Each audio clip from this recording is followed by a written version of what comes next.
Nestled in the icy waters of San Francisco Bay, Alcatraz, a name that sends shivers down the spine. A rugged outcrop of rock, this formidable fortress has long held a reputation as America's most secure prison, a place where the nation's most notorious criminals were sent to fade away from the world. Among its infamous residents were Al Capone, the Birdman of Alcatraz, and Machine Gun Kelly, names that still echo in the annals of crime history. Surrounded by the treacherous, icy waters of the San Francisco Bay, Alcatraz was more than just a prison. It was an island of isolation. The chilling currents and the ruthless waves served as the ultimate barriers, making any thoughts of escape seem like a fool's fantasy.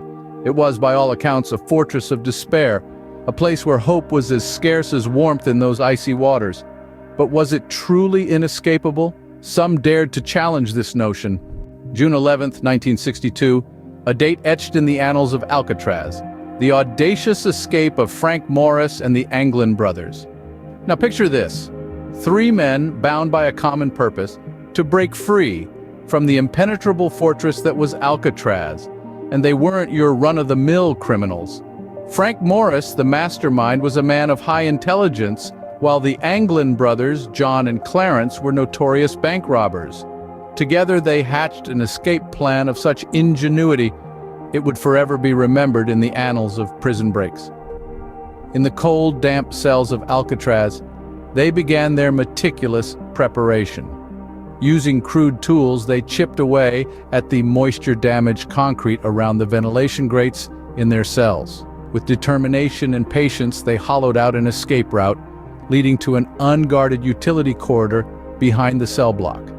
But they didn't stop there. To ensure their nightly activities went unnoticed, they crafted dummy heads from soap, toilet paper, and real human hair from the prison barbershop. These dummies, placed on their beds, fooled the guards during their routine cell checks. And then there was the raft. A raft made from over 50 stolen raincoats, painstakingly stitched together and sealed with heat. This was their ticket across the treacherous, shark-infested waters that surrounded Alcatraz. On that fateful night, they set their plan into motion. Slipping through the holes in their cells, they climbed up the utility corridor, onto the roof, and descended down the prison wall. With their makeshift raft, they dared to brave the icy waters of the San Francisco Bay.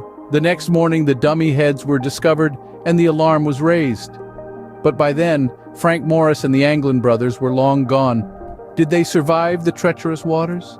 The answer remains shrouded in mystery. But one thing is certain, their daring escape remains one of the most audacious and ingenious in history.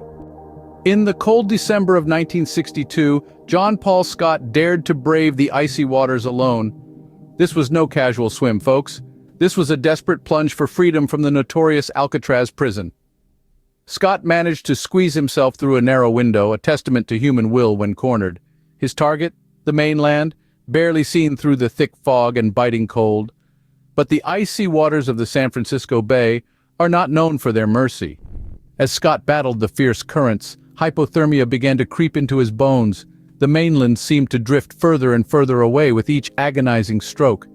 But he didn't stop. He couldn't. Eventually, he was found, not on the shores of freedom, but on the rocks of the Golden Gate Bridge, his body racked with hypothermia. His daring escape attempt had ended in failure, a stark testament to the near impossibility of surviving those icy waters. Scott's story serves as a chilling reminder of the prison's formidable defenses. Alcatraz, a fortress deemed impregnable, yet a few dared to challenge it. The audacious attempts of Frank Morris and the Anglin brothers continue to baffle us. Their ingenious plot, the crafted papier-mâché heads, the stolen raincoats turned into rafts, all pieces of a daring puzzle that remains unsolved. Then there was John Paul Scott, the lone swimmer, whose desperate dash for freedom ended within the icy grip of the San Francisco Bay. His willpower was commendable, but just like his predecessors, his fate too is shrouded in mystery.